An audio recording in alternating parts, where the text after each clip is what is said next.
Bona tarda, amigues i amics del primer cicle de conferències Tardor de Memòria que organiza el Gobierno de las Illes Balears. Y buenas tardes también a quienes nos siguen hoy a través del canal de YouTube de Julián Casanova desde distintas partes de España, de Europa, de Centroamérica y de Sudamérica. Mi nombre es Luis Ruiz Val, soy miembro del Fórum per la Memoria de Eivissa y Formentera, que es la asociación memorialista de Eivissa y Formentera, y esta conferencia de hoy forma parte del ciclo Tardor de Memoria, Otoño de Memoria, organizado por la Dirección General de Memoria Democrática del Gobierno de las Illes Balears. La conferencia de hoy se titula Historia y Memoria de las Víctimas de la Guerra Civil y corre a cargo del profesor Julián Casanova. Julián Casanova fue alumno de la Universidad de Zaragoza, después profesor y actualmente es catedrático de Historia Contemporánea de la misma universidad. Además, es profesor visitante en prestigiosas universidades británicas, estadounidenses y latinoamericanas. Ha sido miembro del Instituto de Estudios Avanzados de Princeton. Actualmente es miembro del Consejo Editorial de varias revistas científicas y en los últimos años es profesor visitante de la Central European University, antes en Budapest y actualmente en Viena.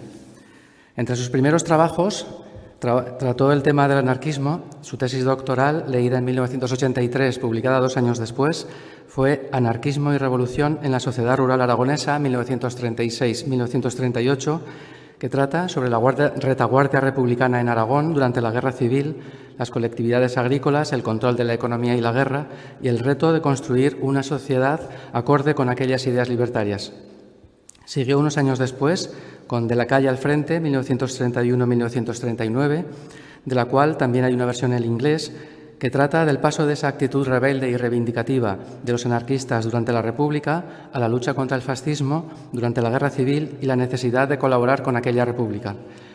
Y se completó unos años más tarde, en 2010, conmemorando el centenario de la fundación de la CNT, con Tierra y Libertad, 100 años de anarquismo en España, una obra de la que fue coordinador, que trata desde los primeros grupos anarquistas en España, desde la llegada de Giuseppe Fanelli como enviado de la Primera Internacional, la oposición al poder, los atentados, los conflictos campesinos durante la Segunda República, la guerra y la participación en el gobierno de Largo Caballero, una participación que provocó un conflicto interno entre defensores y detractores de aquella colaboración y, finalmente, del efecto de la dictadura y del exilio sobre el anarquismo español.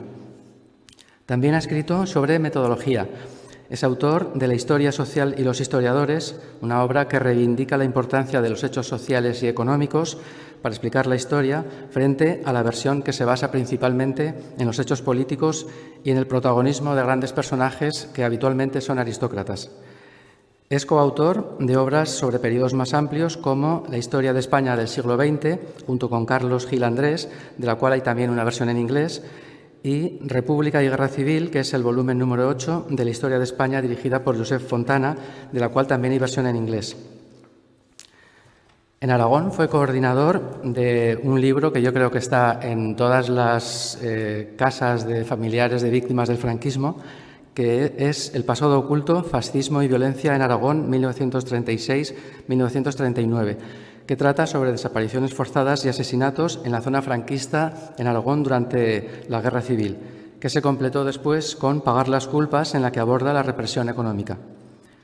Sobre la Guerra Civil y la dictadura, entre otros títulos, habría que destacar La Iglesia de Franco, sobre la implicación de la Iglesia católica durante la República, la guerra y la posguerra, Morir, matar, sobrevivir, que fue una obra que él coordinó sobre la violencia como elemento fundamental de la sublevación y de control social durante la dictadura, España partida en dos, una breve historia de la Guerra Civil Española, que primero tuvo una versión en inglés, después apareció una en castellano y posteriormente apareció también versión en turco y en árabe. Es una lectura imprescindible sobre el golpe de Estado contra la República, la lucha por el poder que desató y los violentos conflictos que afloraron tanto en los frentes como en las retaguardias. Y finalmente, 40 años con Franco, otra obra que él coordinó, que es un análisis de varios aspectos de aquella larga dictadura que salió de la guerra. También ha investigado y publicado sobre temas de historia universal, entre los que hay que destacar Europa contra Europa, sobre la Primera Guerra Mundial, la auténtica línea divisoria de la historia europea del siglo XX, La venganza de los siervos, sobre la Revolución Rusa o, como él denomina, el caleidoscopio de revoluciones simultáneas y superpuestas que ocurrieron en Rusia en 1917, Y finalmente, Una violencia indómita, siglo XX europeo, que es su última publicación, en la que explica el origen de la violencia de las guerras europeas del siglo XX que estaban ya presentes en la dominación colonial. Pero Julián Casanova es también un militante de la divulgación de la historia a través de los medios de comunicación y redes sociales, como su cuenta en Twitter, en la que comenta hechos de actualidad, o su canal de YouTube, a través del cual imparte conferencias, da consejos a los estudiantes y a los profesores, proporciona documentos y recursos para aplicar a la docencia, etc. Es autor de varios centenares de artículos y entrevistas en diarios y revistas como El País o Tinta Libre. Participa en debates en radio, es habitual en el programa de Julia Otero, de Onda Cero, y también en televisión, en la presentación de documentales o películas. Fue asesor histórico en 2006 de la serie documental La Guerra Filmada, coproducida por Televisión Española y Filmoteca Española. Fue asesor histórico en 2018 de la serie de televisión española El Día de Mañana, dirigida por Mariano Barroso, sobre una novela homónima de Ignacio Martínez de Pisón. Y fue también asesor histórico en 2019 de la película Mientras dure la guerra, de Alejandro Amenábar, una película que recrea de una forma magistral la atmósfera que había en la España franquista durante los primeros meses de la guerra. Se le reconoce, muy merecidamente, su capacidad para conjugar el máximo rigor histórico en el tratamiento de las fuentes con una elegancia narrativa capaz de transmitir a un público muy variado la pasión por la historia. Así es que muchas gracias, Julián, por tu disposición para hacernos un hueco y participar en estas jornadas, y cuando quieras. Es un placer para mí. Tengo que aclarar que esta conferencia debería ser desde Viena. Esa es la razón por la que yo no me podía desplazar a Ibiza, porque estoy dando clases ahora online en Viena, en la Central European University. Han confinado a Austria, me tuve que volver el sábado, la estoy dando desde Zaragoza, pero hoy he acudido a Madrid al entierro de Almudena Grandes, con todo mi respeto, la muerte de una de mis grandes amigas. Así que qué mejor que esta conferencia sobre víctimas de la guerra civil, de la dictadura de Franco, sus memorias, dedicársela a Almudena Grandes, con quien compartí tantas tardes hablando de historia, de ficción, de verdad, y siempre con un hilo conductor que era mirar con libertad, con rigor, a aquel pasado del siglo XX español. Dicho esto, les voy a proponer una conferencia que durará como mucho 40 minutos. Yo siempre tengo un principio. Los principios siempre son leves, nunca son fundamentales, ni del reino ni del movimiento. Los míos son leves, ligeros, pero tengo un principio que dice que en una conferencia lo que puedas decir en 40 minutos no tienes por qué emplear una hora. Y ese no es un principio, sino que es un reto que se tiene que conseguir, y sobre todo los que te escuchan tienen que valorar. Así que en este espacio de tiempo de 40 minutos les voy a proponer básicamente 4 cosas. Les voy a decir qué fue la guerra civil y qué es lo que fundamentalmente fue históricamente la guerra civil. Cuando digo históricamente, ni es en la cabeza de los que la vivieron, ni en las memorias de las familias, ni los que transmiten los usos políticos. Cuando digo qué fue históricamente, es qué sabemos realmente y a qué acuerdos básicos hemos llegado los historiadores con nuestras investigaciones rigurosas sobre el pasado. No es una historia en blanco y negro, pero tampoco es una historia en la que cabe todo, porque es una historia en la que hay verdades relativas bien investigadas y muchas mentiras. Y los que creemos en las verdades relativas bien investigadas, dejamos siempre las mentiras al lado. En la segunda parte de la conferencia les voy a hablar de por qué aquella violencia extrema ocurrió en la sociedad española a partir del golpe de Estado y cuáles fueron las principales manifestaciones de esa violencia en ambos lados, en ambas zonas, en ambas partes de las que se dividió el territorio después del golpe de Estado. Es evidente que esto tampoco es nuevo sobre España, tampoco es pequeño. Hubo muchísimos muchísimos países que experimentaron una extrema violencia en aquellos años 30 o 40, algo que he mostrado creo que con de alguna forma aproximación rigurosa de nuevo en mi último libro, Una violencia indómita, el siglo XX europeo. En la tercera parte les voy a proponer un viaje a través de las memorias. ¿Qué quedó de eso, de esa violencia, de esa guerra? La memoria abrumadora de los vencedores sobre la memoria humillada de los vencidos. Y en el cuarto momento de la conferencia les conectaré todo con los usos políticos que se hacen hoy de aquel pasado. Les diré por qué es tan difícil mirar con la libertad que yo trato de mirar en el primer punto a la historia y por qué se manipula de esa forma y por qué es tan difícil construir narraciones libres, amplias, diversas, en color y llevarlas también a las escuelas. Este es el plan que les propongo, este es el proyecto que les propongo. Está clarísimo que detrás de todo lo que voy a decir hay casi 4 décadas de investigación, en mi caso, decenas y decenas y decenas y decenas de libros, de artículos, de capítulos, de historiadores, a los que nos respetamos por lo que investigamos.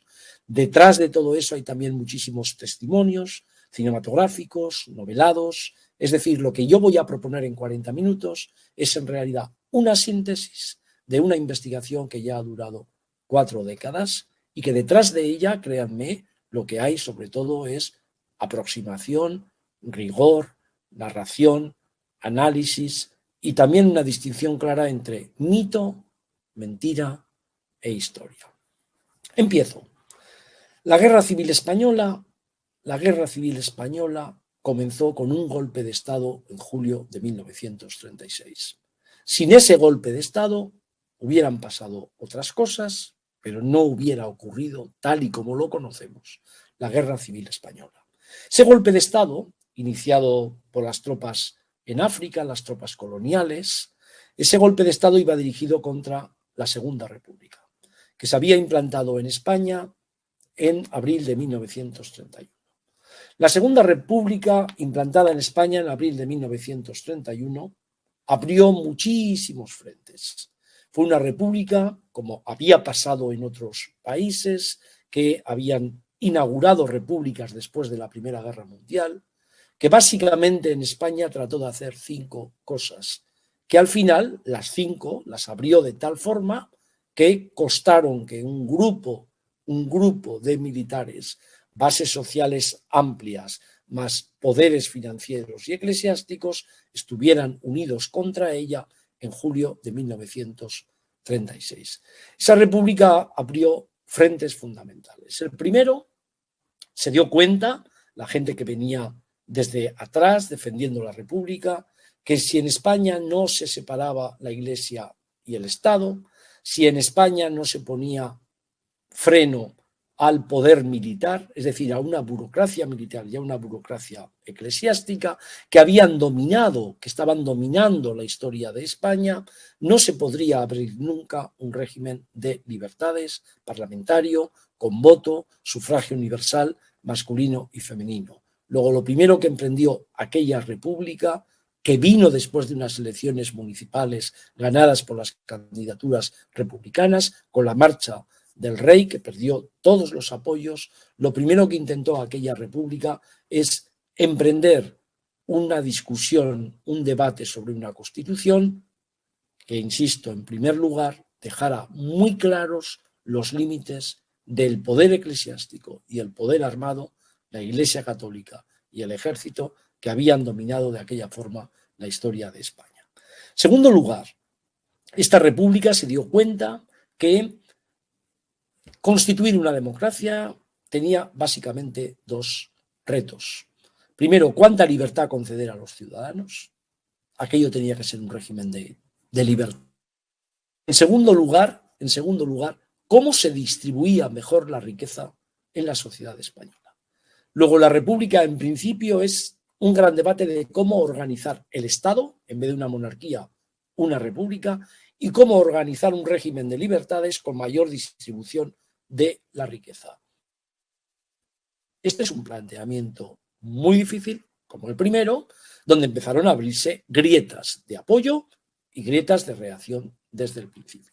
El tercer punto que la República abrió claramente, les estoy explicando esto porque van a ver una relación clarísima con las víctimas. El tercer punto que abrió claramente la República es que España, un país eminentemente agrario en aquel momento, con focos industriales importantes en el País Vasco, en Cataluña, en Levante, en algunas ciudades, en el triángulo que iba entre Madrid, Bilbao, pasando por Zaragoza a Barcelona, pero la República comprendió que aquel país era un país eminentemente agrario y que en España había, además de una mala distribución de la riqueza, había un gran problema que venía de la tenencia de la tierra, donde había una España mitad hacia abajo latifundista, donde no había posibilidad de conectar la igualdad con el desarrollo económico, y una España de mitad hacia arriba, donde dominaba muchísimo el minifundio. La República abrió una reforma agraria y con la reforma agraria abrió de nuevo una grieta entre aquellos que consideraron que era un ataque a la propiedad, pero además también al concepto religioso de la propiedad apoyada por la Iglesia Católica, y aquella gente que creía que la reforma agraria era un logro que habían muchas veces perseguido jornaleros andaluces, campesinos, pequeños propietarios empobrecidos. Ese es el tercer punto. El cuarto punto, la República se dio cuenta que el dominio de la Iglesia, el dominio del ejército, el dominio de los terratenientes iba inextricablemente unido a el analfabetismo, a que durante muchísimo tiempo se ha promovido la ignorancia en vez de estimular la educación, y una república tenía que abordar clarísimamente, una mejora de todo lo que significaba el sistema de educación y cultural, que por cierto, estaba dominado claramente, sobre todo en la enseñanza secundaria, por la Iglesia Católica. Esa grieta que abrió con la educación, creando escuelas, evidentemente tuvo apoyos fundamentales, pero tuvo también desde muy pronto enemigos previstos y otros imprevistos. Y por último, la República, además de Iglesia, Estado, limitar el ejército, además de una distribución mayor de la riqueza y de las libertades, además de la reforma agraria, además de esa educación y del inquebrantable reto que tuvo a favor de la educación, finalmente la República decía algo que estaban haciendo todas las repúblicas en aquellos momentos en Europa. Algunas de ellas, cuando llegó la española, ya estaban derribadas por contrarrevoluciones y fascismos. Y es que todo aquello solo se podía conceder o solo se podía conseguir a través del voto de mujeres y hombres en elecciones libres, donde se pusiera freno al caciquismo, al clientelismo. Al darle el voto a los hombres y a las mujeres, aquella república, con aquella constitución, que ahora se cumple 90 años en diciembre, porque la constitución fue aprobada en 1931, el 8 de diciembre de 1931, con aquella constitución, dándole el voto a hombres y mujeres, la república emprendió un camino que habían emprendido ya algunas sociedades modernas, democráticas, hasta ese momento. Frente a ello se alzó el golpe de Estado. Y ese golpe de Estado, si hubiera triunfado, hubiera abierto una dictadura desde el principio, pero el golpe de Estado fracasó. No conquistó el poder, el golpe de Estado dividió al ejército, sector de las Fuerzas Armadas, de la Guardia Civil, de la Policía y del Ejército no apoyaron el golpe, y como tampoco fracasó del todo porque la República no pudo reprimirlo, se abrió en España un proceso que al principio ni siquiera es un proceso de guerra civil, sino un proceso por el cual los que han dado el golpe de Estado quieren consolidar ese golpe de Estado, y la República, que ha tratado o que ha podido parar al principio el golpe de Estado, quiere recuperar la parte del poder que ha perdido. Eso fue imposible por apoyos internacionales, desde el principio, y España empezó no antes, ni en el 34, ni antes, en ese momento, cuando el golpe de Estado ni pudo triunfar ni fracasó del todo, abrió un proceso armado donde las armas sustituyeron a la política. ¿Qué quiere decir? ¿Que la República había sido feliz? ¿Que la República había sido un proyecto que realmente no se podía rechazar? No, todo lo contrario. La República había abierto, lo he dicho, grietas fundamentales. Grietas fundamentales porque era la forma de modernizar aquel país. Le pasó también a la República de Weimar. Luego, primer argumento, aquella gente que defienden que el golpe de Estado fue consecuencia de todo lo mal que hizo la República, pues es lo mismo que si defendieran que Hitler subió al poder porque la República de Weimar no tenía que haber intentado democratizar a Alemania. Pero en España, como después de la guerra civil, de la dictadura, del inicio de la dictadura, duró un sistema de llevar a las escuelas, un sistema de llevar a los libros de texto, un sistema de extender la tesis, el argumento de que todo había empezado como un fracaso de la República y que el golpe de Estado fue un golpe salvador y redentor frente a la República, dura todavía ese proceso para muchísima gente. Quiero dejar bien claro desde el principio que el golpe de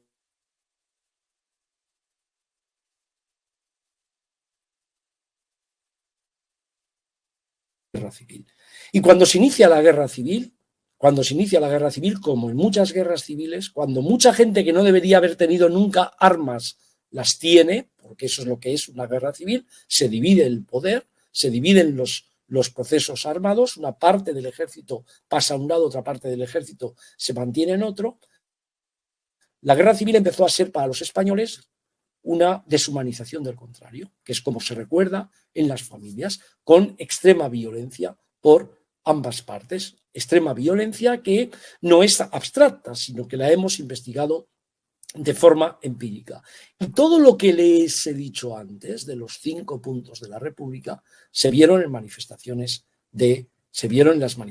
de violencia. Allá donde triunfó el golpe de Estado, los primeros que asesinan son a los militares que se mantienen fieles a la República. Aunque Franco y los militares después quisieron dar la idea de un ejército unido frente a la República, tuvieron que pasar por las armas a compañeros desde el primer momento, desde Melilla hasta Galicia, desde tenientes o suboficiales a generales o jefes de la Armada. De la misma forma, allá donde triunfó el golpe de Estado, evidentemente la Iglesia se puso desde el principio cómplice con todo lo que estaba pasando desde la primera violencia o forma de violencia. Donde fracasó el golpe de Estado, los militares que se habían sublevado fueron pasados muy pronto por las armas, a la Iglesia se le castigó duramente con anticlericalismo. Luego, el proceso que he planteado, cuando las armas sustituyen a la política, generan un elemento de violencia que hemos estudiado muy bien y que resumo en lo que acabo de decir. El segundo punto, que es esa distribución de la riqueza, cómo organizar el Estado y la sociedad, se vio también muy pronto en las víctimas de la guerra civil.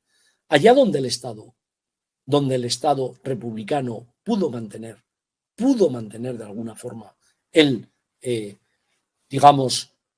la legalidad, porque pudo reprimir el golpe de Estado, pudo reprimir la sublevación militar, está clarísimo que ricos, personas representantes de los propietarios, latifundistas, son los primeros en caer en ese proceso. Y allá donde el golpe de Estado triunfó desde el principio, los que se llevan el objetivo, los que van primero a las cunetas, los que se les aplica primero aquella ley que yo he llamado el terror caliente del paseo sin registrar, son personas de sindicatos, organizaciones políticas, militantes, campesinos, obreros, todas aquellas personas que habían dado un paso más allá de lo que los poderes permitían. En el tercer punto podemos ver eso que yo he explicado como la reforma agraria, como el gran eje del cambio. Podemos ver perfectamente la diferencia que hay entre allá donde fracasó el golpe, que los propietarios y los grandes latifundistas son perseguidos, y allá donde triunfó el golpe, que se llevan a la tumba a miles y miles de campesinos que se habían caracterizado por luchas, por reformas, por la petición de igualdad y sobre todo la petición de la propiedad de la tierra. Esto se ve muy claramente en Andalucía, pero se puede ver también claramente en el norte de la península. El cuarto punto nos deja también unas víctimas que están relacionadas con el proceso que he planteado. Allá donde el golpe de Estado fracasa, realmente aquellas personas que representaban a la cultura, del orden, a la Iglesia Católica, son perseguidas, y allá donde el golpe de Estado, triunfa, está clarísimo que el objetivo fundamental desde el punto de vista de la cultura son maestros, enseñantes, todas las personas que habían dado aquel salto que decía que eran inquebrantables creyentes en la educación en vez de en el analfabetismo, en vez de el promover aquella ignorancia. Y por último, el golpe de Estado, que se extendió y después triunfó con la guerra civil en el 39, deja muy claro que el parlamentarismo, la democracia, el voto, el sufragio universal masculino y femenino iba a ser erradicado de España durante todo el tiempo que dominaran los vencedores. Así que la guerra no es una cosa abstracta, la guerra no es un conflicto entre hermanos, la guerra es un amplio compendio de muchas guerras, donde hay una guerra de clases, donde hay guerra ideológica, donde hay guerra religiosa, donde hay guerra, evidentemente, entre una idea de nación de España y una idea de nación más federada, y por supuesto, donde muy pronto el orden internacional, dominado en ese momento por los fascismos, intervino en la guerra civil, de la misma forma que la Unión Soviética acabó interviniendo también en la guerra civil en favor de la República. Así que todo eso es la guerra civil y solo se puede investigar a través de la documentación, con argumentos, con muchísimo rigor, explicando la guerra civil en una perspectiva comparada. Esto es lo que deberíamos haber llevado a los colegios hace muchísimo tiempo. No para ofrecer una explicación ortodoxa de la guerra civil frente a la explicación franquista, sino para hacer lecturas críticas, para ayudar a los estudiantes, a los jóvenes, a leer críticamente y a enseñarle a la vez que se enseña la guerra civil española, quién era Stalin, quién era Hitler, quién era Mussolini, quién era Churchill, en qué consiste una democracia, una dictadura, por qué toda Europa acabó eclipsada por los fascismos prácticamente a partir de la primavera de 1940. Pero ha sido muy difícil llevar a cabo esto que les estoy diciendo ahora, llevarlo a las escuelas. Y ha sido tan difícil llevarlo a las escuelas que han dominado las otras cosas que voy a plantear ahora. En primer lugar, lo que fue durante muchísimos años, durante toda la dictadura, una memoria abrumadora. Cuando digo abrumadora es que asfixió cualquier otra posibilidad de memoria. Y la muerte de Franco es una memoria que está construida sobre 4 sustentos. La primera, lugares de memoria. Lugares de memoria que se recuerdan en los cementerios, con cruces solo a los mártires de la cruzada.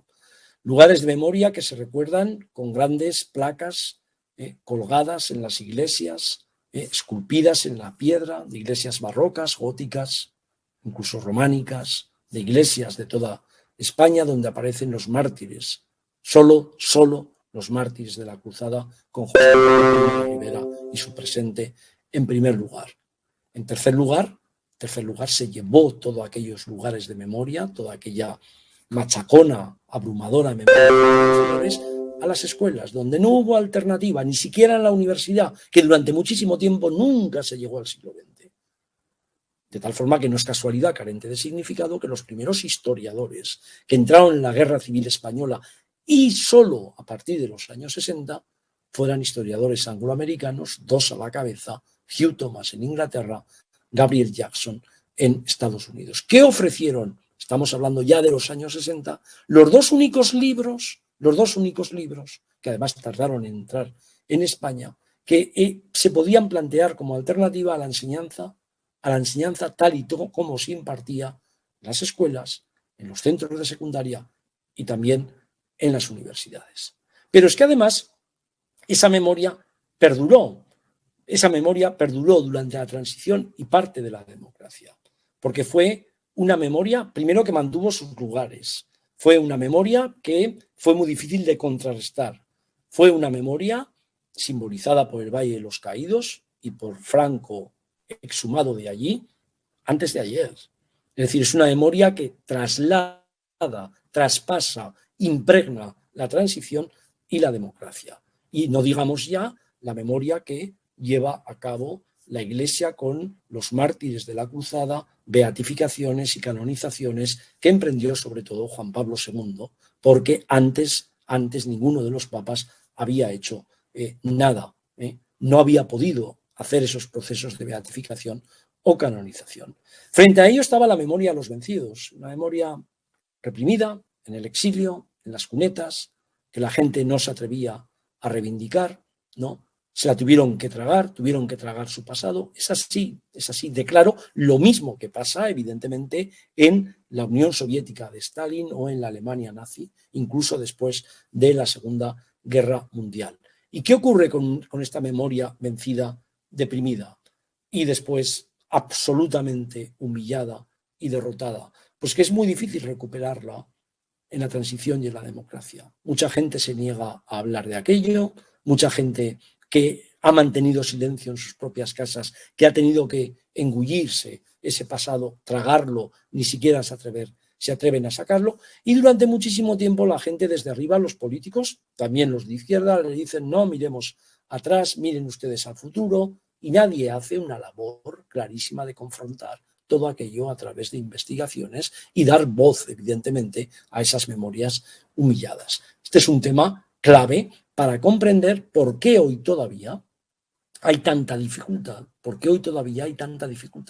en ver todo aquello desde la perspectiva que estoy proponiendo historiográfica. De tal forma que hoy, cuando alguien está hablando de esa memoria humillada, siempre sale la memoria abrumadora de los vencedores diciendo que también ellos.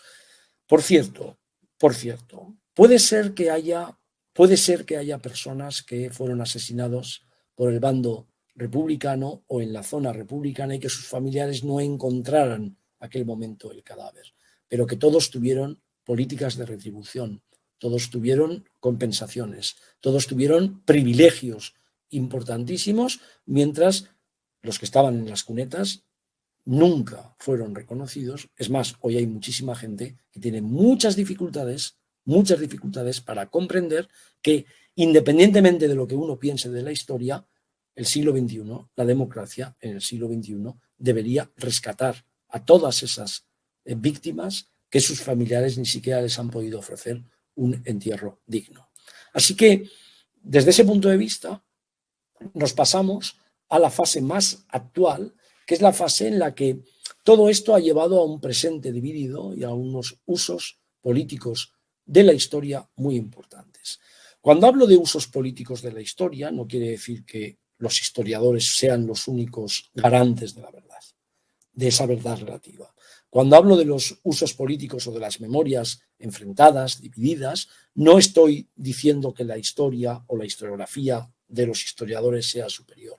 Lo único que estoy diciendo es que la única forma de comprender el pasado es rescatando los restos que nos han dejado los documentos, las fuentes oficiales, las fuentes no oficiales, los testimonios, conociendo. Y eso requiere un oficio, Lo requiere el fontanero, lo requiere el carpintero, lo requiere el ingeniero. En la historia requiere un oficio.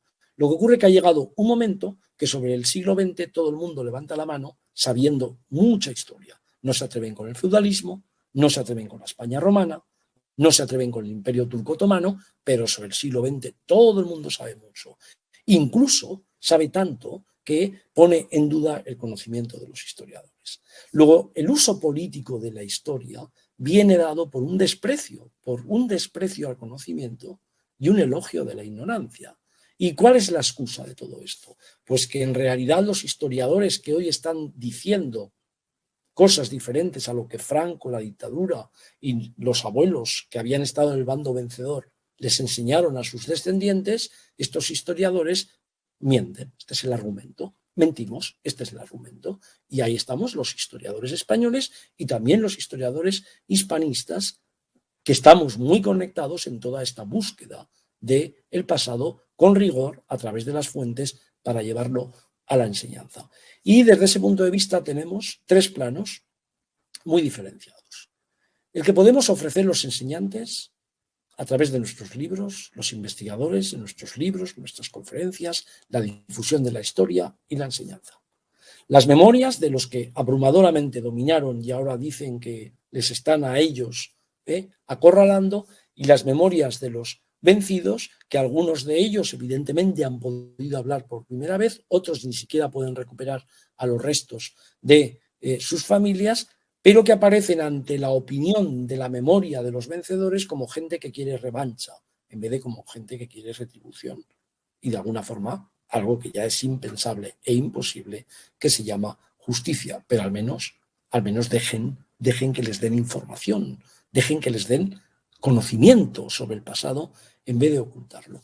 Y en tercer lugar, todo esto se ha disparado en los últimos años con un presente muy dividido políticamente, donde además el renacimiento en España de una sombra alargada que venía del franquismo, que estaba bajo el paraguas que lo cubría todo del Partido Popular y que ahora se llama la ultraderecha con Vox, han empezado de nuevo a implicar o a deducir que en realidad hay una mentira por parte de los historiadores y la gran verdad es la que transmitió Franco y los ganadores de la guerra.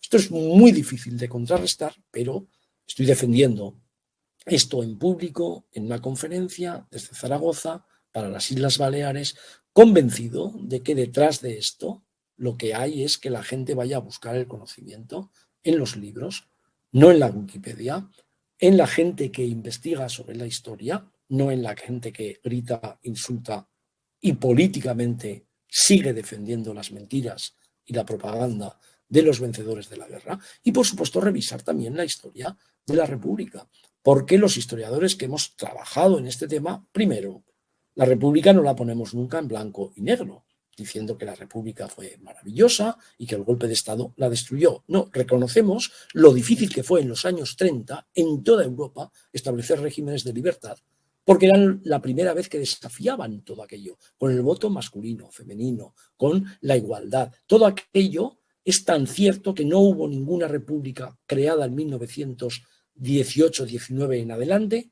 que a la altura del año 40 no estuviera derribada por los fascismos y por la contrarrevolución. Todas, Alemania, Hungría, Checoslovaquia, Portugal, España, todas, Grecia, todas cayeron bajo la bota nazi o fascista, lo cual quiere decir, evidentemente, que no se trata de un problema español, sino que se trata de un problema internacional. Eso sí, España tiene una peculiaridad, y es que a partir del 45, en Europa Occidental, el triunfo de las tropas aliadas, la desnazificación y desfascistización no se cumplió aquí en la península ibérica, ni en España y en Portugal. Siguió durante 30 años después del 45 hasta el 75 un régimen dictatorial y eso, por supuesto, ha marcado una sombra alargadísima en la forma de conocer todo aquello. ¿Cuál es el balance de esas víctimas? Porque la otra discusión es la cuantitativa. La Guerra Civil Española se llevó a la tumba a unas 600.000 personas. No el millón de muertos, 600.000 personas. De esas 600.000 personas, es una guerra cruenta, pero no de las más cruentas, aunque para nosotros ha pasado a la historia como una guerra violentísima. 600.000 personas, la sociedad española tenía 26 millones de habitantes cuando empezó la guerra civil, cuando el golpe de Estado de julio del 36. De esas 600.000 personas, 100.000 son resultado de los muertos en la zona franquista. Hay 100.000 asesinados, muchos de ellos sin registrar, muchos de ellos todavía en las cunetas. No todos son desaparecidos, lo vengo diciendo desde hace muchísimo tiempo. Una persona que su familia ve cómo lo asesinaron, lo fusilaron, tuvo un juicio o no tuvo juicio, sin garantías procesales, pero saben dónde está, lo han registrado, tienen sus nombres y apellidos, no es un desaparecido. Desde ese punto de vista hay 100.000 muertos, yo calculo que hay unas 30.000 personas sin localizar. El resto los tenemos registrados, identificados. Hay 50.000 asesinados después de la guerra civil por el franquismo desde el 1 de abril de 1939 hasta 1946.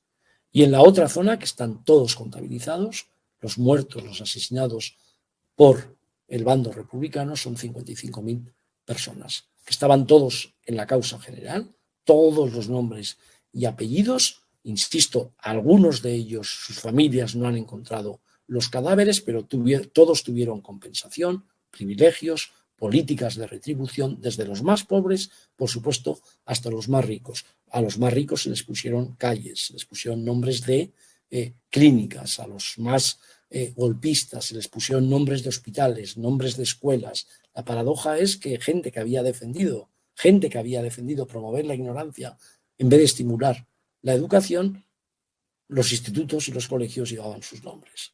La gente que había promovido el asesinato, placas en todos los pueblos los conmemoraban. Y gente que nunca había defendido los beneficios sociales acababan siendo, los hospitales llevaban su nombre. Por encima de todos ellos, por supuesto, Francisco Franco. Desde ese punto de vista, cuando hablamos de las víctimas, historia y memoria de la guerra civil, y voy cerrando para cumplir con lo que yo he dicho sobre el tiempo, desde ese punto de vista creo que hoy hay 4 retos fundamentales. El primero es llevarlo a las escuelas, eso está clarísimo, con decenas de profesores de instituto, de centros de secundaria, que hacen esfuerzos muy grandes en comunicar a generaciones jóvenes que no siempre están atraídas por la historia de la Segunda República, de la Guerra Civil y de la dictadura de Franco. Es una tarea ardua, porque además no hay consenso nunca, ni acuerdo en cómo llevar todo eso a los libros de texto. No. La era digital va a cambiar absolutamente todo. Lo digo desde hace tiempo. Creo que los libros de texto van a perder fuerza y que tenemos que hacer esfuerzos considerables por hacer esa historia atractiva. Y para eso hay 2 caminos, además del rigor. Comunicar con precisión, oral o de forma escrita, por supuesto, y tratar de difundir todo eso por los medios de una forma crítica. Sin lectura crítica del pasado, no hay historia. Y la lectura crítica del pasado no guarda colores, no guarda respeto a las mentiras. La lectura crítica del pasado abre perspectivas. Y al abrirlas la gente es más libre. Al abrirlas la gente es más libre cuando las lee o cuando las estudia en una escuela. El segundo punto importante depende de la gestión pública del pasado, depende de los políticos. Y los políticos, evidentemente, se pueden o no se ponen de acuerdo sobre el pasado. Pero la democracia en el siglo XXI tiene que tener muy claro que la seña de identidad de la democracia es el respeto de los derechos humanos, la crítica a todas las formas de violencia y, por supuesto, en esa gestión pública del pasado, una cosa absolutamente pendiente en España es que da igual lo que piense usted de Franco, si era un criminal de guerra o un santo, da igual lo que piense usted del franquismo de la República, pero una democracia en el siglo XXI tiene que rescatar a todas aquellas personas que no han sido recuperadas por sus familiares. Ya sabemos que las otras memorias fueron abrumadoras. Por cierto, nunca he defendido que esas memorias no se mantengan. Nunca he defendido que se quite una cruz o una lápida. He defendido que se explique quién fue aquella persona, por qué se hizo aquello, porque si no en el futuro no habría absolutamente ningún resto del pasado. La tercera cosa que se puede hacer ya no depende solo de historiadores o de políticos, depende también de la sociedad civil. La sociedad civil tiene que ser crítica no solo con los políticos, sino con toda esta falta de respeto que hay en los últimos años en medios de comunicación, el insulto. Frente a todo eso tiene que ser una sociedad civil fuerte. Si la gente se queja de los políticos pero después insulta, si la gente se queja de los políticos pero ellos gritan cuando pueden, si la gente se queja de los políticos o de los que salen en la televisión pero ellos no tienen nunca necesidad de conocer nada, estamos reproduciendo una sociedad que no va a avanzar en ese camino. Y creo finalmente que los periodistas tienen mucho que decir en todo esto. Los medios de comunicación con la era digital se han convertido, las redes sociales se han convertido en focos que se difunde absolutamente todo. Solo el cuidado y el rigor puede llevar a cabo una revisión una revisión profunda de la historia. Si la persona que difunde la historia la aprende en Wikipedia, si la persona que la difunde en un gran medio de comunicación nunca consulta con los que la conocen, nunca va al conocimiento y difunde propaganda o difunde mentiras, lo que recopilará la sociedad serán propaganda y mentiras. Les animo, pues, desde esta conferencia no solo a escuchar, a leer historia, a leer novelas, a buscar la cultura a través del cine, sino que les animo también a que, en la medida en que sean educadores con sus hijos, con sus familias, educadores con alumnos, tengan en cuenta que solo el pensamiento analítico, solo el debate, solo el conocimiento hace avanzar a los ciudadanos en política, en educación, en historia, en los medios de comunicación. Mientras sembremos discordia, insultos y sobre todo mientras no propongamos lecturas libres, conocimiento abierto, crítico, que significa que cuando una cosa no es cierta hay que cambiarla, aunque no te guste, no avanzaremos en este tema. Muchísimas gracias por su atención. Buenas tardes desde Zaragoza, no desde Viena, y especialmente buenas tardes a todos los que me escuchan en las Islas Baleares. Me hubiera encantado estar hoy en Ibiza, no ha sido posible, pero algún día tendrán ustedes que invitarme de nuevo a Ibiza para conocer la isla, que por cierto no conozco.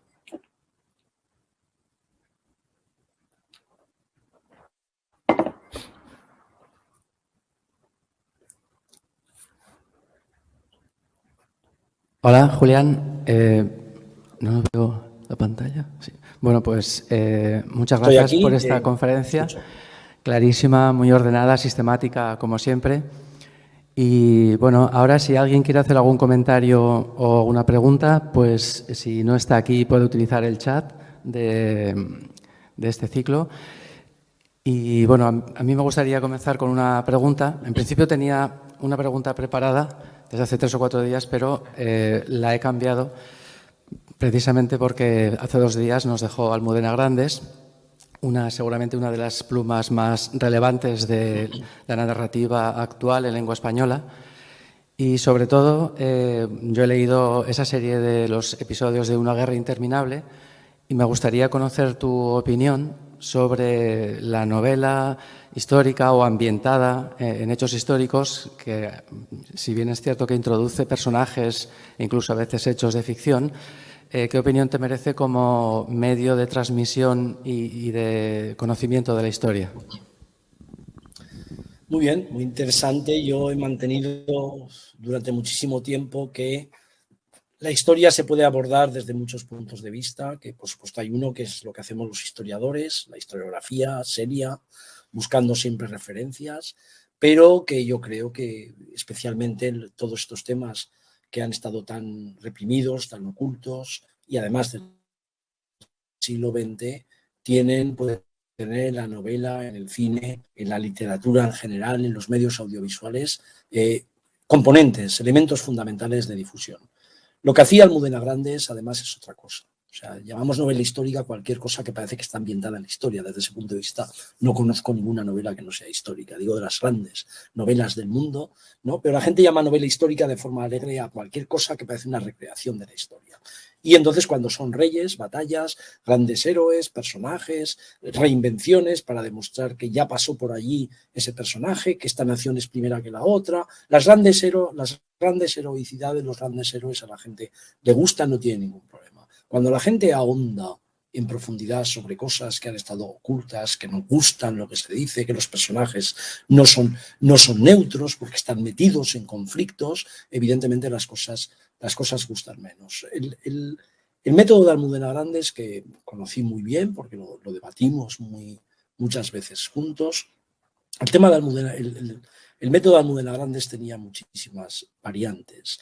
Primero, leía a los historiadores, conocía a fondo lo que hacían los historiadores, preguntaba a los historiadores y estaban en su biblioteca. Esto es algo que no todas las personas que escriben novela histórica hacen, ¿no? Lo cual no digo ni que sea bueno ni que sea malo. Lo único que estoy diciendo es que, de verdad, para conocer la Edad Media, Para conocer la Edad Media bien hay que leer a los historiadores que la han investigado. Para conocer la España romana bien hay que leer a los investigadores que la han investigado. Y para conocer el siglo XX español bien hay que leer a los historiadores que la hemos investigado. Y esto Almudena lo tuvo en cuenta desde el principio. En segundo lugar, las historias que construye ella son historias en las que interioriza, saca los personajes, digamos que es una especie de prosopografía de personajes anónimos a los que le da voz.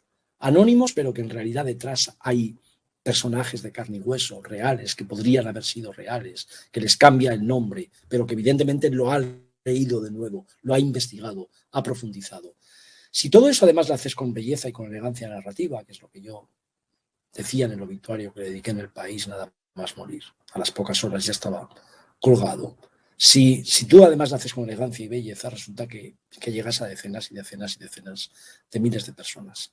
Entonces, ¿cómo un historiador va a rechazar que una persona que se aproxima a través de la belleza y la elegancia narrativa, que llega a decenas de miles de personas, que además, aunque pone ficción, tiene una parte relativa importante de verdad de lo que han investigado los historiadores y que encima no trata temas que ya se saben y que están en todos los sitios, sino temas que realmente abren perspectivas a las generaciones que le han leído y que a veces no han leído a un historiador, pero a partir de ella han leído a todas esas voces derrotadas, ocultas, que tuvieron que engullirse ese pasado. Creo que Almudena es un paradigma.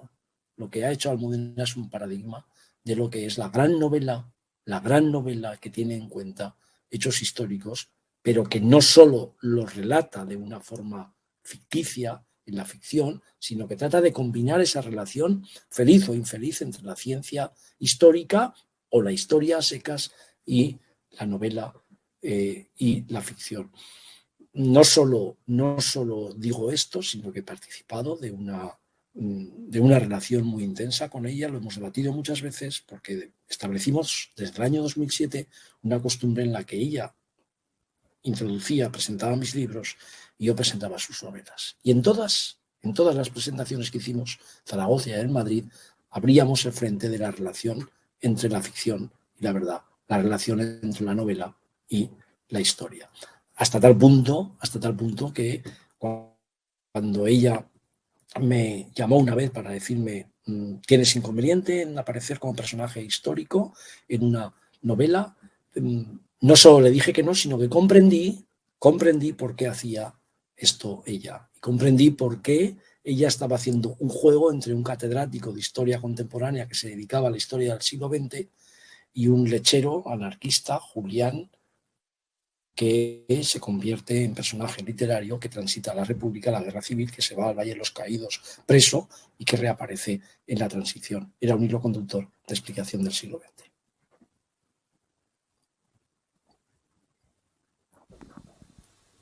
Muchísimas gracias, Julián. Yo tengo, son dos preguntitas rápidas. La primera venía, si se conoce o si conoces al menos algunas exhumaciones que se hayan hecho durante el periodo de la dictadura, pero de gente que haya exhumado a sus familiares republicanos. Esta sería la primera pregunta.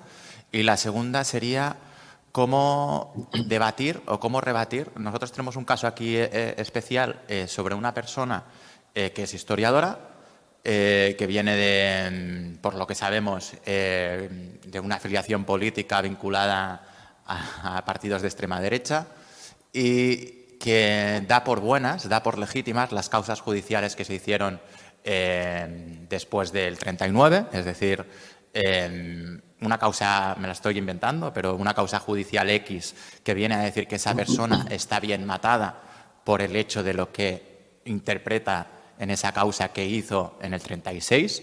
Es decir, sabemos, o al menos entendemos, que esas causas judiciales se hicieron, que se hicieron en base a torturas, etcétera, pero que esta persona historiadora que te estoy hablando las da por buenas y encima, pues de alguna manera, vuelve a decir que esa gente, pues estaban, bueno, bien asesinadas legítimamente, ¿no? En el periodo de posguerra, ¿no?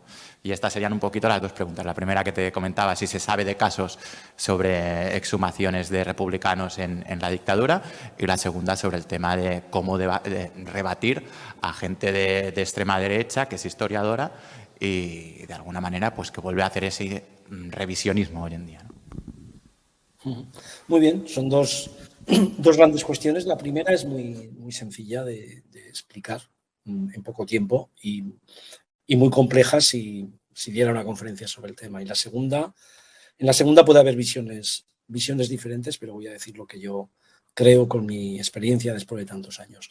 La primera, rigurosamente no, era impensable que alguien exhumara a una persona asesinada por el franquismo durante la dictadura. Entre otras cosas porque la mayor parte de la gente descubrió dónde estaban los restos de sus familiares fusilados o asesinados a través de los libros que empezamos a escribir los historiadores y del registro de defunciones. Lo que sí que hay es hasta unos 15.000 muertos asesinados por los franquistas durante la guerra, exhumados de forma clandestina y trasladados al Valle de los Caídos sin el consentimiento familiar para llenar esa gran tumba que Franco quería llenar solo con los mártires de la cruzada, pero que tuvo que llenar también con personas robadas republicanas, porque muchísimas de las personas que deberían haber acabado en el Valle de los Caídos hubieran acabado allí muy a gusto en los años 40, sus familiares los hubieran llevado, pero ya en el año 59. Estaban muy bien enterrados en sus pueblos, tenían cruces, tenían lápidas y muchos de ellos se negaron a ir al Valle de los Caídos, no quisieron, y entonces llevaron fundamentalmente a militares en grandes salidas de los cementerios, que las hemos documentado muy bien porque hay registro de salidas y hay registro de entrada por parte de los benedictinos, y lo que no sabían las propias familias es que les habían robado a muchos de ellos, les habían robado a los asesinados por los mismos franquistas. Que este es un proceso que hemos abierto en los últimos años y que además sus familias quieren que esos cuerpos sean devueltos en los pueblos, a las familias, desde el Valle de los Caídos. O sea que desde ese punto de vista hay que explicar bien esa historia. ¿Por qué tienen tantas dificultades las exhumaciones? Pues primero porque se necesitan métodos científicos rigurosos, donde tiene que haber arqueólogos, tiene que haber investigadores, historiadores, tiene que haber ADN para identificarlos, no siempre es fácil. Segundo, porque no siempre se sabe el paradero puede estar desconocido, son lo que llamo yo desaparecidos en estricto sentido. Y tercero, porque todo eso necesita una financiación y la gestión pública del pasado en España no ha pasado nunca por ahí. Cuando había dinero tampoco, y cuando no había dinero con la excusa de que, como en tiempos de crisis, se va a buscar dinero para la memoria. Aquello que Rajoy dijo, para la memoria histórica, 0 euros. La segunda pregunta es mucho más complicada. Yo la tengo muy clara, pero es mucho más complicada porque puede haber grandes diferencias. Yo siempre soy partidario de hacer una construcción del conocimiento positivo. Es decir, no suelo perder el tiempo con personas que mienten, con personas que las fuentes históricas no son fiables, con las personas que no pasan filtros, con las personas que nunca soportarían un debate y que nunca los contratarían en una universidad rigurosa del mundo o como enseñantes rigurosos. No suelo perder el tiempo. Primero porque creo que no estamos en el mismo nivel de discusión, no que yo esté ni mejor ni peor, sino que estamos hablando de cosas diferentes, sobre fuentes diferentes, no tiene ningún sentido. Y en segundo lugar porque esto no se trata de un debate a ver quién cuenta la verdad o cuenta la mentira. Entonces yo ante un mentiroso, normalmente en la historia, nunca suelo discutir, debatir, ¿no? Y prefiero el conocimiento positivo. Prefiero investigar de tal forma y difundir de tal forma que la gente pueda ver dónde están las investigaciones. Algunos dicen, no, es que los otros son muy poderosos. Yo prefiero llevar a cabo eso, clarísimamente. Si cada vez que alguien saca un libro sobre hazaña contando una mentira, si cada vez que alguien dice esas cosas que usted me está planteando sobre los juicios, tenemos que ir contestando, nunca construimos balances positivos, investigaciones serias, positivas, siempre estamos a la defensiva pendientes de lo que la propaganda, además, si es que no inventan nada, si es que el franquismo lo estuvo diciendo durante muchísimo tiempo. Entonces, desde ese punto de vista, creo que hay gran diferencia. Pero otros historiadores pueden pensar lo contrario, pueden pensar que hay que hacer un anti-Moa o que pueden pensar que hay que hacer el anti-a no sé quién. Mi forma de construir la historia es construcción, investigación con conocimiento, y eso sí, no se puede llevar solo a las escuelas o las universidades, hay que dar saltos, que hay que hacer lo que estoy haciendo en estos momentos yo, hay que ir a hay que escribir, hay que mejorar la narración para que llegue a más gente, hay que difundirla, hay que aprovechar los medios audiovisuales, hay que ir cuando te llaman a una película para hacer asesor histórico para que esa película sea posible, todo eso, pero perder el tiempo en contrarrestar mentiras y difusión, a mí me parece personalmente que no va con lo que yo planteo, pero sé que otras personas lo pueden hacer. Hubo un momento que tuvimos que reconstruir de la nada todo lo que había sido una mentira, pero 40 años después, con tantas investigaciones de hispanistas y de personas que le hemos dado una vuelta de tuerca completa a la historia, lo que hay que hacer es que vean nuestros libros, lo que hay que conseguir es que la gente vea la difusión de nuestra historia, y para eso necesitamos, evidentemente, dar saltos cualitativos. Aquella gente que considera que la Torre de Marfil de la universidad se está muy bien, no va a llegar nunca a la gente. Por eso, volviendo al tema de Almudena, creo que lo que hacía ella era básicamente llegar a muchísima más gente de la que podíamos llegar los historiadores, porque además de que hacía una construcción con elegancia, bella y narrativa, hace muchísimo tiempo que entró en redes. Las redes, antes de que existieran las redes sociales, se llamaban redes de lectores, y los historiadores nos hemos ganado a pulso que mucha gente piense que la historia seria es pesada porque no hemos hecho siempre todos los grandes esfuerzos que tenemos que hacer por narrar mejor, por difundir mejor. Por eso la gente, cuando leía un libro de un británico, decía, qué bien escriben, y cuando veía el libro de un español, no escribe tan bien. Entonces creo que tenemos que hacer un esfuerzo profundo en todo eso. Pero yo, a mi edad, y después de tantos años, y después de tantas universidades en el mundo, y después de todas las clases que he dado por todo el mundo, y conferencias, centenares de conferencias que he dado por todo el mundo, y en institutos, yo a mi edad no voy a hacer una construcción frente a un mentiroso o frente a una mentira. Lo que voy a hacer es explicarle a la gente en qué consiste la historia. Eso sí, en mi construcción seguro que le advierto a la gente del juicio, del falseamiento, de que no hay garantías procesales, de lo que fue la justicia de Franco. Claro, por supuesto. Entonces ahí está el gran tema fundamental. Hola Julia, buenas tardes. Decirte que me hubiera gustado saludarte, puesto que hace 33 o 34 años te tuve de profesor en la Universidad de las Illes Balears, que viniste con Carles Manera, estuviste una temporada y guardo muy buen recuerdo, y tienes que venir a Ibiza. No puede ser que hayas ido a Mallorca y no a Ibiza. Dicho Totalmente, esto, una isla en la que justamente... No sé si a la noche ibicenca o a dar conferencias, pero tengo que ir a Ibiza. Como quieras, a tu aire. El caso es que una isla en la cual la represión franquista ya empezó en julio del 36, se reanudó en septiembre del 36, igual que el exilio, que daría para otro tema, ¿no? Y fue muy cruenta. Pero la represión fue en la que fue. Pero hay unos poderes públicos que tienen unas responsabilidades. Entonces me gustaría saber tu opinión sobre esta práctica inacción y reconocimiento que han tenido los gobiernos estatales desde la transición hacia las víctimas de la guerra civil y la memoria democrática. Sí, últimamente están habiendo una serie de cambios, pero es un tema que además resulta preocupante porque la mayoría de la transición, el pilar más fuerte de la transición, de la monarquía, de todo este sistema que se ha construido, ha sido un partido que se autoproclama progresista.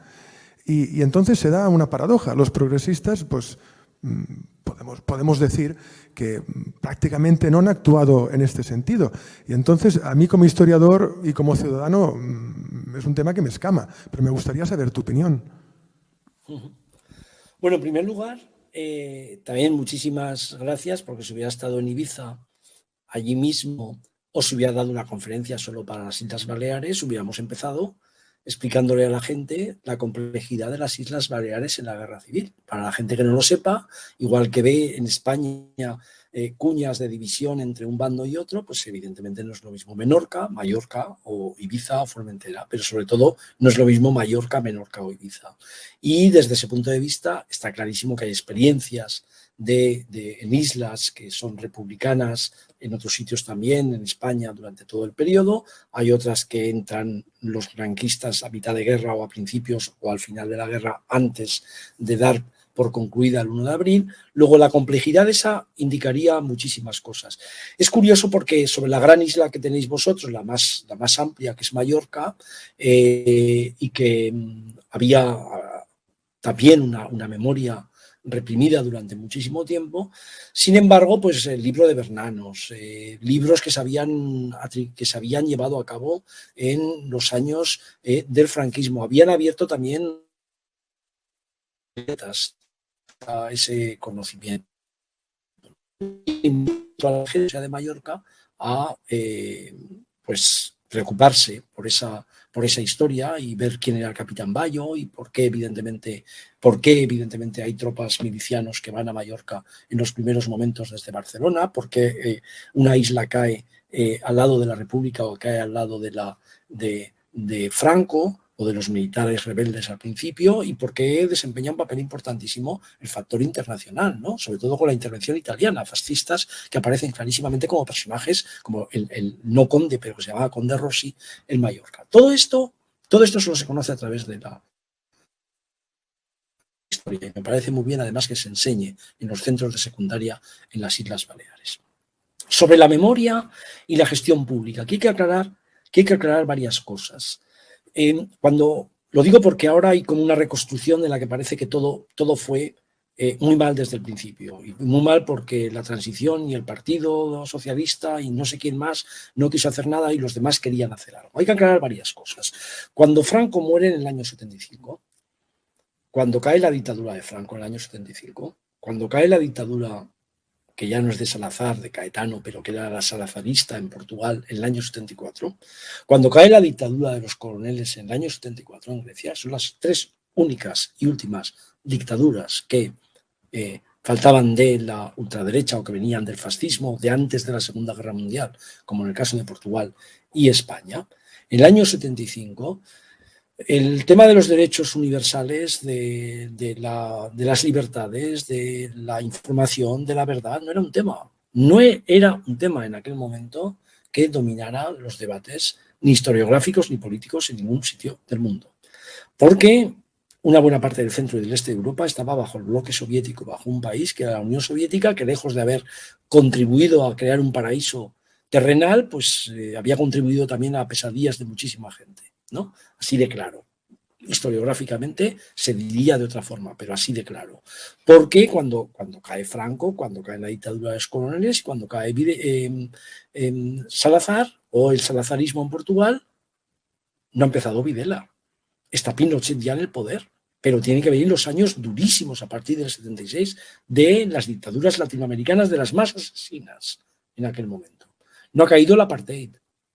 Luego se puede decir que hasta el año 89-90, que es cuando cae el bloque soviético, el muro de Berlín, el apartheid, el 91 la Unión Soviética, y se abren famosos procesos de comisiones de verdad, antes en Argentina, en el 83, evidentemente, que es el país pionero en todo eso, es cuando se universaliza un debate en torno a cómo mirar aquel pasado y qué gestión pública se hace del pasado.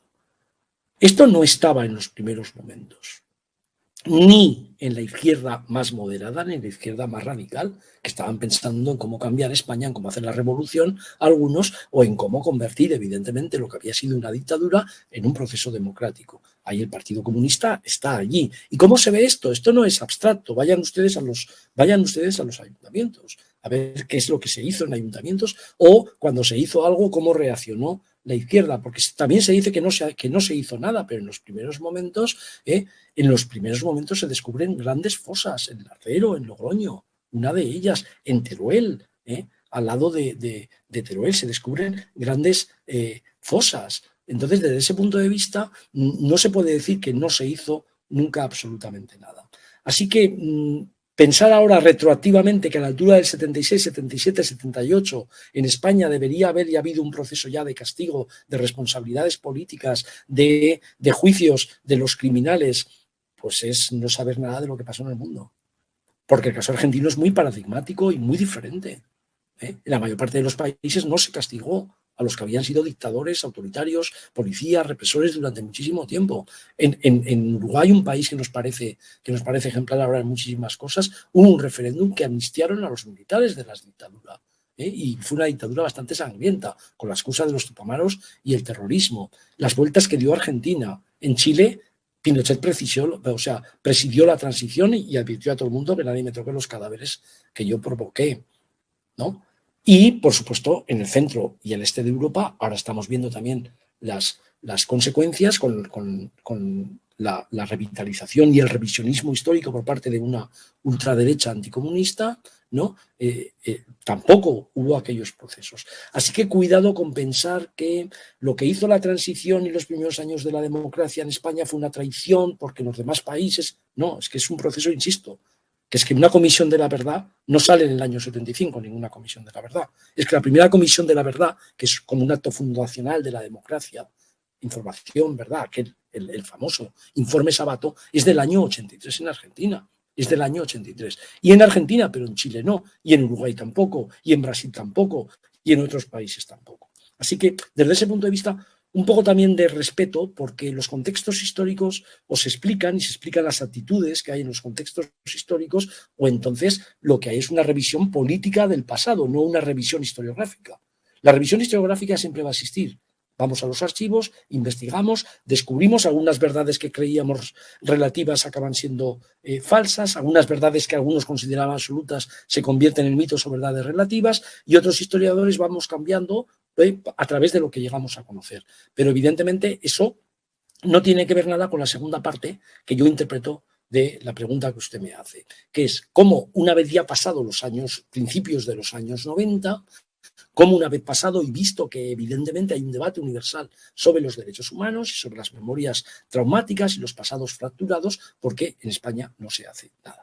Y entonces ahí evidentemente sí que hay una gestión pública del pasado en la que alcaldes en ayuntamientos, presidentes de las diputaciones provinciales, o sea, no estamos hablando solo del gobierno, presidentes de las diputaciones provinciales, alcaldes, ayuntamientos, no tuvieron ningún interés en gestionar públicamente aquel pasado y sobre todo las memorias ocultas y divididas.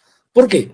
En primer lugar, lo he dicho clarísimamente, porque la memoria abrumadora de los vencedores había impregnado de tal forma a la gente que creían que todo lo que no era aquello era remover el pasado, y en España no se podía remover el pasado porque había que ir hacia el futuro. Esto te lo decía desde el alcalde al último concejal de la principal ciudad española al último pueblo de España. Por eso se tardó tanto en construir, en hacer memoriales, como el que hicimos en Zaragoza en el año 2010, un memorial en el cementerio de Torrero en el año 2010. ¿Y qué hago? Una ruta de memorias, de las dos memorias en el cementerio, año 2010. Pero yo llevo ya a la altura del año 2010 casi 30 años investigando sobre la guerra civil. Y solo en el año 2010 pudimos construir un memorial de esas características, ¿no? O sea que desde ese punto de vista hay que ver que ha habido también una sociedad civil muy poco exigente, como diría en inglés, muy poco demanding. No ha demandado demasiadas cosas. Las sociedades civiles democráticas también. Es verdad que empezaron a haber asociaciones, por cierto, las primeras en la segunda mitad de los años 90, coincidiendo con Aznar en el gobierno. La primera vez que salen asociaciones. Los primeros libros sobre represión, así conocidos, que no solo son de unos militantes que hacen unos apuntes, sino que se publican, empiezan en el año 85. El pasado oculto, que fue un libro de referencia el que hicimos en Aragón, sale en el año 92. Cuando sale en el año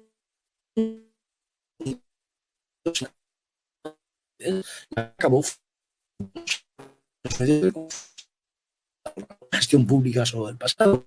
Un libro de la represión franquista en el año 92 no creaba ningún impacto en los medios de comunicación. Podía haber una reseña en la parte de lo que hoy se llamaba Belia o el mundo, el cultural, no sé qué, pero no había ningún impacto en aquel momento. Y la sociedad civil tampoco estaba en aquel momento relacionada con todo eso. Y aún así ahora es una parte muy pequeña, porque cada vez que alguien levanta la mano diciendo tengo que buscar a mi familiar en la cuneta, le salen 50 diciendo, unos reclamando de nuevo los cadáveres de los que ya tuvieron todo tipo de compensación, otros llamándoles mentirosos, otros insultándoles, otros diciendo que están haciendo un negocio con la memoria, es decir, muchísimas cosas a la vez.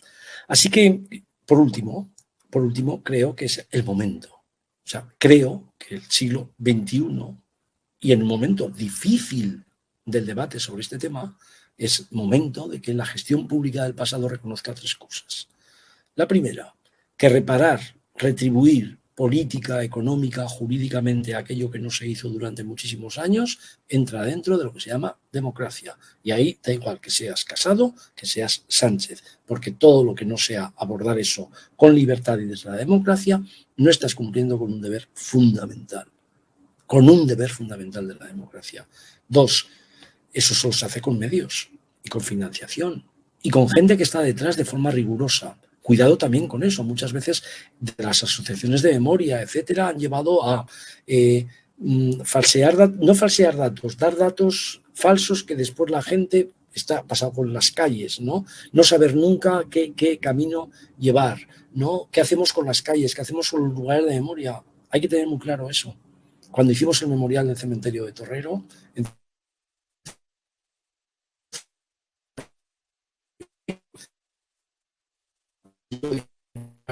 la pública, pero la parte de la investigación histórica.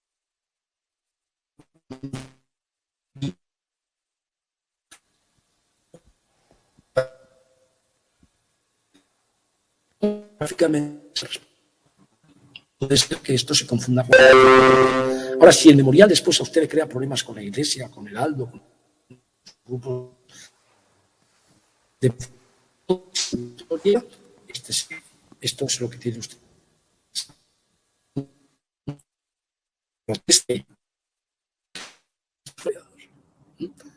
Desde ese punto de vista, no ha habido ese rigor en muchísimos puntos, ¿no?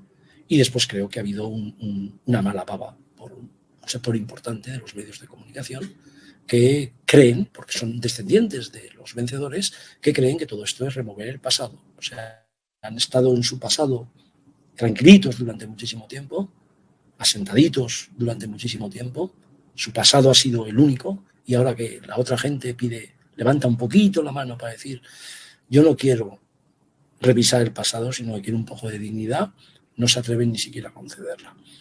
Si juntamos todo esto, la culpa no es de un partido, la culpa no es de alguien que ha traicionado, son muchas cosas, son muy diferentes contextos, esto hay que tenerlo en cuenta. Todo lo que no sea esto va a ser muy difícil, porque además dentro de 5 años aparecerán otros que reclamarán a otro tipo de víctimas, que es lo que está pasando ahora, por ejemplo, en el centro y en el este de Europa, que una persona que es criminal de guerra en Croacia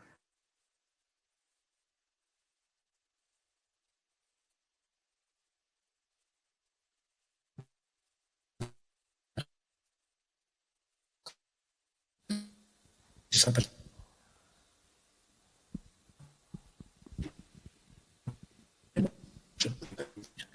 Pero la otra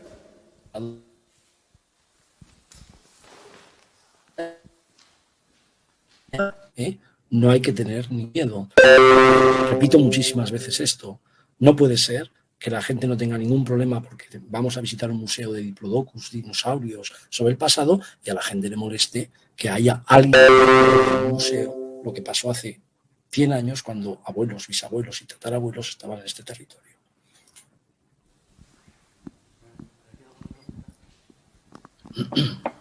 La última pregunta, ¿no? Lo digo por el tiempo, ¿sí? Sí, a ver. Sí, bueno, al chat han llegado unas cuantas. Yo creo que vamos a leer la que ha llegado primera, porque no tenemos más tiempo. Entonces, es una pregunta de Raúl, que dice, buenas tardes, ¿qué opinión tiene con respecto a la ley de la memoria histórica y su aplicación? Si es partidario de retirar nombres de calles o deberían explicarse con rigor. Muy buena pregunta, porque además es una pregunta de debate. Claro, las leyes de memoria histórica, que ahora se llama memoria o pueden llamarla memoria democrática, Las leyes tienen verdaderas dificultades en hacer esa confrontación con el pasado, pero yo siempre he mantenido 4 planos que me parece que son muy lógicos y coherentes con lo que creo que hay que hacer con la historia.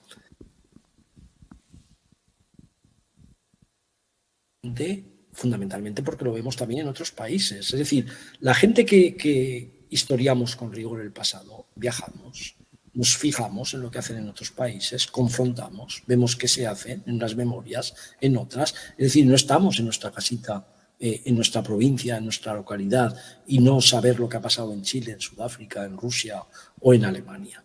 Luego, en primer lugar, todo lo que digo siempre es algo que tiene que ver muchísimo con esto. Hay una diferencia entre una calle, que alguien políticamente la pone, la cambia, y que evidentemente, cuando acaba la dictadura se puede quitar, siempre y cuando además se sepa que esa calle llevó ese nombre, que ahí sí que ya tiene que haber una reconstrucción y un museo, y un lugar de memoria. Por ejemplo, les voy a poner el ejemplo paradigmático que yo pongo. Las placas en las iglesias conmemorando a los mártires de la cruzada.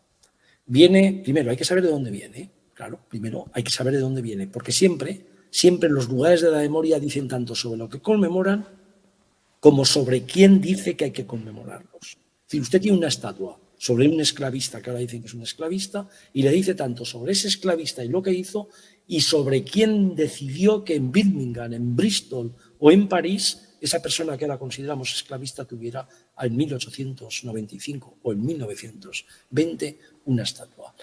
El origen de las placas es una orden de Franco del 20 de noviembre de 1938, segundo aniversario de lo que para ellos era el fusilamiento de José Antonio Primo de Rivera, en la que se dice que en las iglesias se pondrá una placa con los mártires de la cruzada, las personas asesinadas por los republicanos.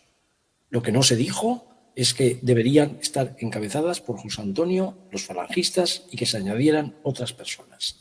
Esas placas, que son una decisión, que han estado allí, que a algunos les ofenden, son unas placas para explicar. Usted las puede quitar y llevarlas al museo, no las puede dejar, pero lo que tiene que hacer es explicarlas. Si las quita y desaparecen, si las quita y a martillos o a martillazos hacen lo que han hecho muchos con la cultura durante muchísimo tiempo, o en Afganistán o donde sea, nunca pasará a la historia. Luego, los lugares de la memoria hay que explicarlos, y explicándolos se conoce. Yo voy a Budapest y veo un museo que se llama la Casa del Terror, y sé que es una construcción histórica que Orbán encarga a un historiador, pero está el museo, está la construcción. Llevo a estudiantes de secundaria allí, les explico lo que hay, abro la perspectiva y puedo explicarlo. Si no tengo museo, no puedo explicar absolutamente nada. En España ha habido una desmemoria absoluta en este punto. Hay un tercer factor diferente, que empezaba con el Valle de los Caídos, que fue construido y fue después respetado con una mentira de que era la tumba que Franco había abierto para la reconciliación y que Franco tenía que estar allí hasta hace poco. Bueno, todos estos procesos tienen siempre la misma función para mí: comprenderlos y conocerlos. ¿Qué hacer con el Valle de los Caídos? Explíquele usted por qué se convierte en el gran centro de la memoria de los vencedores de la guerra. Explíqueles quién lo financia. Explíqueles quién lo construye. Explíqueles por qué se inaugura en el año 59, 20 años después de la guerra civil, de megalómana que era la obra. Explícales quién está enterrado allí. Y explíqueles por qué José Antonio Primo de Rivera, que por cierto estaba enterrado en el Escorial, nada más y nada menos, lo trasladan al Valle de los Caídos. Si usted explica la historia, podrá conocerlo. Si mañana le mete, lo destruye o lo deja caer, evidentemente nunca explicar. Todo esto, ¿qué hacer con una ley? Las leyes son otra cosa. Las leyes lo que hacen son reparar, posiblemente retribuir, posiblemente explicar, gestionar. Las leyes son más complicadas. Ahora, hay un hilo conductor a todo esto: la educación. Hay un hilo conductor a todo esto: la educación. Y la educación, evidentemente, no va a pasar porque yo no voy a explicar por qué se fusila a Primo de Rivera o quién era Primo de Rivera cuando se le fusila. Yo no voy a ocultar eso, pero tampoco puedo ocultar por qué se fusila o por qué se asesina a García Lorca y cuáles son los símbolos, todo eso. Entonces, la educación es la única posibilidad de construir todo esto. Pero esto está en revisión profunda. Europa no es lo mismo en los años 90, finales del siglo XX, que la Europa de ahora. Esta Europa que se está construyendo frente a la inmigración, excluyendo al otro, está revisando de nuevo toda aquella historia. Entonces, desde ese punto de vista, todo lo que pueda decir un historiador sobre cómo gestionar públicamente el pasado va a encontrar siempre con dos obstáculos. Uno, que posiblemente los políticos no van a hacer caso nunca a la voz del historiador, porque es incómoda. Según lo que diga, va a ser muy incómoda. Y dos, porque va a estar en continua revisión, porque la política es efímera desde ese punto de vista. Y sin embargo, el conocimiento sólido debería, a no ser que alguien lo machaque y lo destruya, perdurar. Bueno, me parece que era todo lo que podía decir esta tarde. Muchísimas gracias y os dejo la última palabra a vosotros para que despidáis el acto. Yo agradezco la confianza que depositasteis para que yo hiciera esta conferencia y que sepáis de verdad que cuesta dar conferencias de este tipo y que la única forma de darlas, por lo único que nos movemos, es porque creo que tenemos un compromiso profundo con la enseñanza, transmitirla, llevarla a las generaciones jóvenes, porque si no, hoy, un día que yo he ido al entierro de mi amiga Almudena, que vine de una Austria confinada, me hubiera quedado muy a gustito en casa, no tendría por qué estar aquí. Pero necesitamos compromiso, necesitamos conocimiento, necesitamos transmitirlo. Y si en algún momento pues a alguien no le gusta, pues cada uno que haga el camino que quiera, que se retire o que siga profundizando. Pero los enseñantes tenemos una labor profunda. Por cierto, los enseñantes somos unos privilegiados, que podemos leer, transmitir cultura, llevarla a las generaciones jóvenes. Si lo hacemos de verdad, dejaremos un pozo que algo irá cambiando.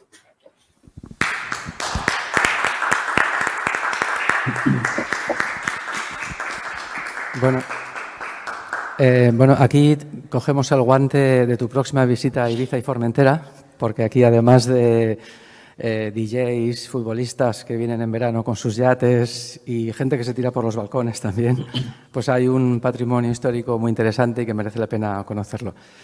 Nosotros seguiremos mañana con otra conferencia que dará Almudena García Rubio, que es arqueóloga, que hoy no ha podido estar porque está trabajando, creo que está en Manacor, una exhumación que se está haciendo en Soncoletes, y mañana vendrá a explicarnos las exhumaciones de fosas de la Guerra Civil en Ibiza y Formentera.